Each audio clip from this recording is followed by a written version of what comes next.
पिछले चुनाव में मुझे याद है जब दीदी संघर्ष कर रही थी, आदरणीय ममता दीदी के लिए मैंने 2 लाइनें कही थी। जब वो असली लड़ाई में थी, पैर में चोट थी, वो चल नहीं पा रही थी, उसके बावजूद भी वो चुनाव प्रचार में थी। और उस समय हम लोगों ने देखा और यही कहा था कि एक अकेली लड़ जाएगी, जीतेगी और बढ़ जाएगी। जब दीदी को हम लोगों ने देखा था कि पैर में प्लास्टर बांध करके वो अपने कार्यकर्ताओं के लिए और सरकार बनाने के लिए आपसे आह्वान कर रही थी, उस समय जो वो लाइनें थीं वो उस समय भी महत्व रखती थीं। और आज जब मैं इतने बड़े कार्यकर्ताओं के बीच में आया हूं तो मैं उन लाइनों को दोबारा कहता हूं कि एक अकेले लड़ जाएगी, जीतेगी और बढ़ जाएगी। उस समय भी हमारा मतलब ये नहीं था कि दीदी अकेले लड़ रही हैं, तब भी हमारा मतलब यही था कि दीदी अपने कार्यकर्ताओं के साथ जान हथेली पर लेकर के एक होकर के लड़ रही हैं। ऐसे कम नेता होते हैं जो अपनी जान हथेली पर रख करके लड़ते हों और उनका साथ इतनी बड़ी संख्या में लोगों ने देने का काम किया है। वर्कर किसी व्यक्ति का नाम नहीं होता है, बल्कि एक विचारधारा में विश्वास रखने चलने का नाम होता है। हालतों को बदलने के लिए मर मिटने तक के संघर्ष का नाम होता है। क्योंकि एक बार पॉलिटिकल वर्कर जब खड़ा हो गया साथ, तो वो जीवन भर उस पार्टी के साथ खड़ा होता है।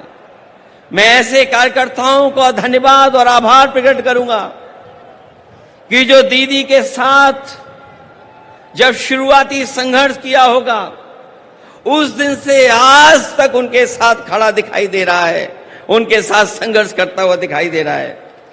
और जब हम देश की राजनीति को देखते हैं तो आज की चुनौती बड़ी है। सांप्रदायिक ताकतें अपना षड्यंत्र रच रही हैं।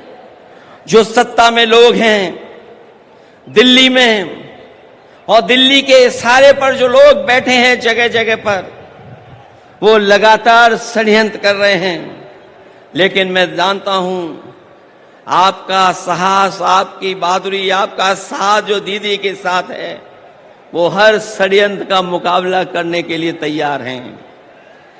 देश को ऐसी ताकतें हैं जो विभाजनकारी राजनीति के नाम पर बांट करके हमेशा के लिए राज करना चाहती हैं। लेकिन ऐसा करने में वो कुछ समय के लिए कामयाब भी हो जाएं, पर आखिरकार वो हारेंगे, क्योंकि गलत मंसूबे कभी अपनी मंजिल नहीं पाते हैं। जो इंसान और इंसाफ के साथ खड़े होते हैं, जीत आखिर उन्हीं की होती है। जो नकारात्मक लोग अंदर से डरे होते हैं, वही साजिश करते हैं।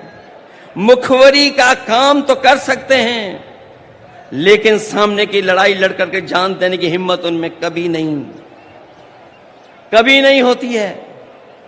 खुदगर्जी और मुनाफाखोरी ही इनका कारोबार होता है, जिसको बढ़ाने के लिए सियासत करना चाह के भी लोगों का भला कभी उनका मकसद नहीं होता, न कभी रहेगा ऐसे लोगों का। इसलिए हर हाल में मैं किसी भी स्तर तक वो लोग गिर करके सत्ता में अपने हाथ में रखना चाहते हैं। हालांकि बंगाल ने, आप लोगों ने मिलकर के यहां मुकाबला किया, बीजेपी को हटा दिया, पीछे छोड़ दिया। यूपी भी आपके साथ रह करके पीछे छोड़ दिया। ये जो सत्ता में कुछ दिन के लिए आए हैं, ये कुछ दिन के मेहमान हैं।